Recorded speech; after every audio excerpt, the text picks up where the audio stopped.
In today's video, I'm going to teach you how to see the supplier ledger in Xero accounting software. This is a crucial skill for anyone managing business finances because understanding your supplier transactions helps you maintain accurate records, track payments, and make smarter financial decisions. Don't worry if you're new to this. By the end of this guide, you'll be able to access and use the supplier ledger with confidence. Let's get started. First, log into your Xero account and head over to your main dashboard.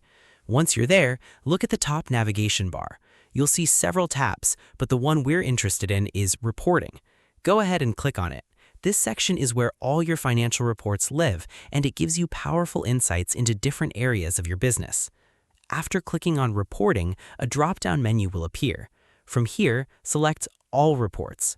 This will open a full list of reports available in Xero.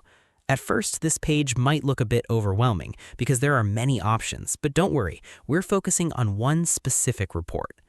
Scroll through the list until you find the General Ledger Detail Report. This is the key report you'll use to view supplier transactions. It contains a detailed breakdown of all financial activities recorded in your accounts, including payments, bills, and supplier interactions. Once you find it, click on it to open the report. Now that the report is loaded, take a moment to look at the layout. You'll notice a table filled with transaction data. At the top of the report, you'll see several customization options. One of the most important ones is the Columns dropdown. Click on the Columns dropdown and you'll see a list of fields you can enable or disable. Here, you want to make sure that the columns related to supplier or contact details are selected.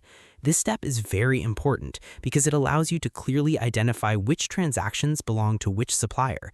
Without enabling these columns, the report may not show all the details you need. Once you've adjusted the columns, your report will become much more informative. You'll now be able to see supplier names alongside each transaction, making it easier to track activity and understand your financial relationships. Next, let's make the report easier to navigate. If you're dealing with a large number of transactions, scrolling through everything can take time. That's where sorting and searching come in. You can sort the report by clicking on column headers such as description, date, or amount. This helps you organize the data in a way that makes sense for your needs. For example, sorting by description can group similar transactions together. If you're looking for a specific supplier, there's a faster way. Simply press Ctrl F on your keyboard. This will open a search box in your browser. Type in the supplier's name and Xero will highlight all matching entries within the report. This is a quick and efficient way to locate specific transactions without manually scanning the entire list. Another useful tip is to adjust the date range of the report. At the top of the page, you can set a custom period to view transactions from a specific time frame. This is especially helpful if you're reviewing monthly expenses, quarterly reports, or preparing for audits.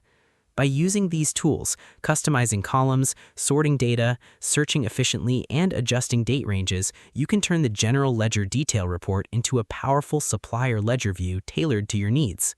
And that's it. You've now learned how to view the supplier ledger in Xero using the General Ledger Detail Report. It's a simple process once you know where to look, and it can save you a lot of time while improving your financial accuracy. Keeping track of supplier transactions is essential for maintaining strong financial control and avoiding discrepancies. The more comfortable you become with these reporting tools, the easier it will be to manage your business finances effectively. Thanks for watching, and if you found this helpful, make sure to stay tuned for more practical tutorials on getting the most out of Xero.